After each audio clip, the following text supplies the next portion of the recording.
वो आधार कार्ड जिसे आपने घंटों लाइन में लग के बनवाया था, अब जेब में रखे रखे बेकार होने वाला है। जी हाँ दोस्तों, ऑल इंडिया रेडियो की रिपोर्ट के मुताबिक यूआईडीएआई ने अब तक 1.17 करोड़ आधार कार्ड इनएक्टिव कर दिए हैं। कहीं अगला नंबर आपका तो नहीं? अगर आपका जो आधार कार्ड है काफ़ी पुराना है, 10 साल पहले जारी हुआ था, तो आपको अपने आधार को समय समय पर अपडेट जरूर कर लेना चाहिए। और अभी ये जो काम है आप फ्री में ऑनलाइन ही कर सकते हो। 14/6/2026 तक ये जो सर्विस है पूरी तरीके से फ्री है। इस वीडियो के अंदर आपको दिखाऊंगा कैसे आपको अपने आधार को अपडेट करना है। तो सबसे पहले तो हमें करना क्या है, अपना एक ब्राउजर ओपन कर लेना है। तो क्रोम को मैं यूज कर रहा हूँ। यहाँ पर हम क्या करेंगे, सर्च करेंगे UIDAI। तो हमारे सामने आधार कार्ड की जो ऑफिशियल वेबसाइट है आ जाएगी। वैसे इसका जो लिंक है मैंने वीडियो के डिस्क्रिप्शन में और पिन कमेंट के अंदर भी दे रखा है, जहां से आप डायरेक्टली इस पोर्टल पर आ सकते हो। यहाँ पर हम अपनी जो लैंग्वेज है सेलेक्ट करेंगे, तो डिफॉल्ट में इंग्लिश के अंदर ही रख लेता हूँ। देन आप सभी के सामने कुछ इस तरीके का इंटरफेस आएगा। अब यहाँ पर आप सभी को आधार को अपडेट करने के लिए जो मेनू का यहाँ पर ऑप्शन दिया गया, 3 लाइन जो दिख रही है, इस पर आपको क्लिक करना है। माय आधार का ऑप्शन आएगा, यहाँ पर पहले वाले ऑप्शन पे टिक करना है और अपडेट योर आधार ये जो ऑप्शन दिख रहा है इस ऑप्शन पे हम क्लिक करेंगे और यहाँ पर आपको डॉक्यूमेंट अपडेट वाले ऑप्शन पे क्लिक करना है। देन आप सभी के सामने कुछ इस तरीके का इंटरफेस आएगा। यहाँ पर आप देखोगे कि आप अपने आधार से अपना जो आइडेंटिटी प्रूफ है, एड्रेस प्रूफ है, इसको ऑनलाइन प्रोसेस से इस ऑप्शन के जरिए अपडेट कर सकते हो। इसकी जो लास्ट डेट रखी गई है वो है 14/6/2026। इस डेट से पहले ये जो काम है कर लेना। यहाँ पर क्या डॉक्यूमेंट आपको अपडेट करने होंगे, तो जैसे कि यहाँ पर आप देखोगे कि व्हाट टू सबमिट के ऑप्शन पे मैंने क्लिक किया है। तो यहाँ पर जैसे कि आपको दिखाया गया, आप यहाँ पर राशन कार्ड दे सकते हो, कोई भी आइडेंटिटी प्रूफ जो गवर्नमेंट की तरफ से जारी किया गया, पैन कार्ड हो गया, ड्राइविंग लाइसेंस हो गया, स्कूल की तरफ से कोई मार्कशीट जारी की गई है। इसी के साथ में एड्रेस प्रूफ के सेक्शन में भी voter ID card, driving license, ration card, water bill हो गया, टेलीफोन बिल हो गया, कोई भी यूटिलिटी का बिल है, इसके अलावा प्रॉपर्टी टैक्स रिसीप्ट हो गया। यहाँ पर क्लिक टू सबमिट के ऑप्शन पे क्लिक करना है। यहाँ पर आपको अपना आधार नंबर इंटर करने के लिए बोला जाएगा। ये जो कैप्चा कोड दिखाया गया इसको सेम यहाँ पर आपको दर्ज करना है। लॉगिन विद ओटीपी वाले ऑप्शन पे क्लिक करेंगे तो हमारे आधार कार्ड से जो भी हमारा मोबाइल नंबर लिंक होगा उस पर वेरिफिकेशन के लिए एक मैसेज के माध्यम से ओटीपी आएगा, जो कि हम यहाँ पर दर्ज करेंगे और लॉगिन के ऑप्शन पे क्लिक करेंगे। अब जैसे हमने लॉगिन के ऑप्शन पे क्लिक किया है तो आप देखोगे कि डैशबोर्ड पर हम आ चुके हैं। अगर हम यहाँ पर प्रोफाइल वाले आइकन पे क्लिक करेंगे तो यहाँ पर आधार कार्ड की कॉपी आपको देखने को मिल जाएगी। फ्लिप करोगे तो बैक साइड का जो आधार कार्ड है आपको देखने को मिल जाएगा। अब यहाँ पर इस वीडियो के अंदर जैसे कि हम देखने वाले हैं डॉक्यूमेंट हमें कैसे अपडेट करना है, तो यहाँ पर डॉक्यूमेंट अपडेट वाले ऑप्शन पे क्लिक करेंगे। पूरी तरीके से फ्री है सर्विस, कोई पैसे आपको देने की जरूरत नहीं है। यहाँ पर नेक्स्ट के ऑप्शन पे क्लिक करेंगे, प्रोसेस फ्लो दिखाया जाएगा। तो सारी चीज़ें हम लाइव देखने वाले हैं। नेक्स्ट की टैब पे क्लिक करेंगे। यहाँ पर आपके आधार कार्ड पर करंट में जो इन्फॉर्मेशन है वो दिखाई गई और ये जो इन्फॉर्मेशन कोई भी इनके अंदर चेंजेस नहीं होने वाले हैं।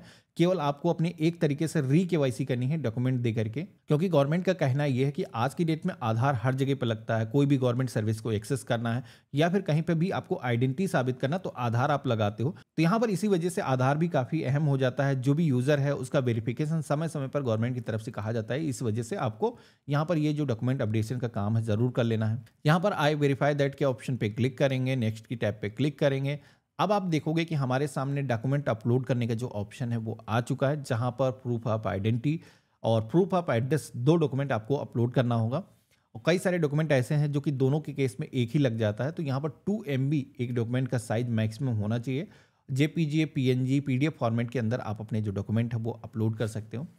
तो यहाँ पर हम आइडेंटिटी की टैब पे क्लिक करेंगे तो पूरी एक लिस्ट आ जाती है, जहाँ पर जैसे कि मैंने स्टार्टिंग में बताया था कई सारे डॉक्यूमेंट यहाँ पर दिखाए गए हैं, जैसे कि ड्राइविंग लाइसेंस, पासपोर्ट हो गया, पैन कार्ड हो गया, नरेगा जॉब कार्ड हो गया, इसी के साथ में मार्कशीट हो गया।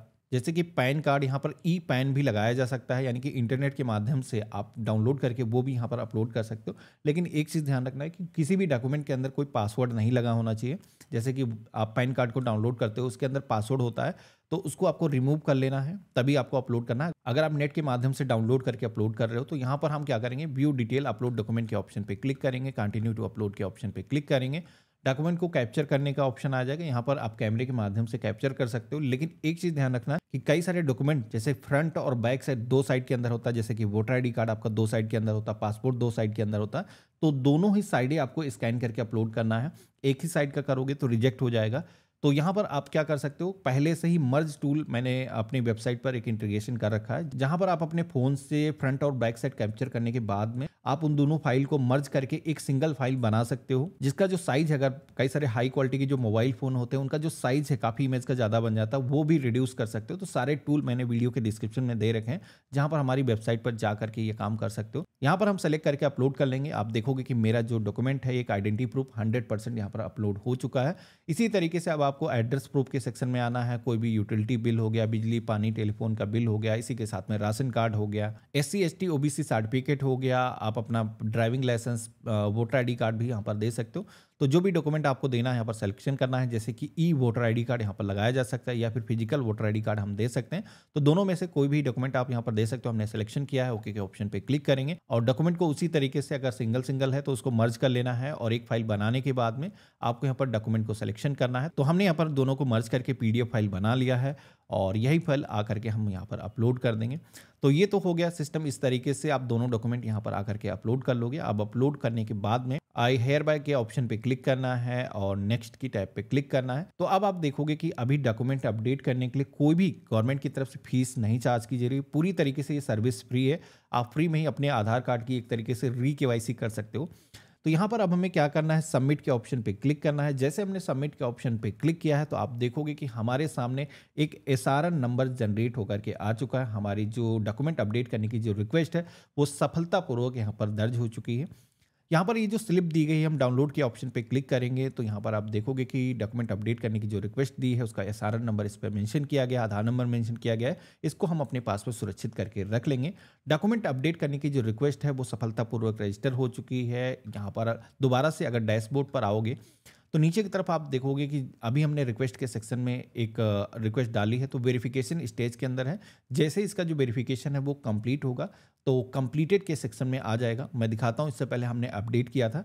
तो यहाँ पर ये जो रिक्वेस्ट आप देखोगे कि कंप्लीटेड के सेक्शन में आ चुकी है। इसी तरीके से आपको भी आकर के यहाँ पर चेक करना है। आपका जो अपडेशन है अगर कंप्लीटेड हो चुका है, तो अब आपको आधार को लेकर के कोई भी चिंताएं करने की ज़रूरत नहीं। बिना किसी परेशानी आप अपने आधार को कहीं पर भी इस्तेमाल कर सकते हो। आपका जो आधार अगले 10 साल के लिए फिर से इनेबल हो जाता है। फिर चल के दोबारा से जब भी गवर्नमेंट की तरफ से KYC करने के लिए कहा जाएगा, तब आपको करना है। तो ये था कंप्लीट प्रोसेस। इस तरीके से आप अपने आधार को ऑनलाइन प्रोसेस से अपडेट कर सकते हो। आशा करता हूँ आज का जो वीडियो है आप सभी को काफ़ी पसंद आया होगा। वीडियो पसंद आया तो इसे लाइक ज़रूर करना। चैनल पे नए हो तो सब्सक्राइब कर लेना। हम मिलते हैं ऐसे ही एक नए वीडियो में। तब तक के लिए गुड बाय, जय हिंद।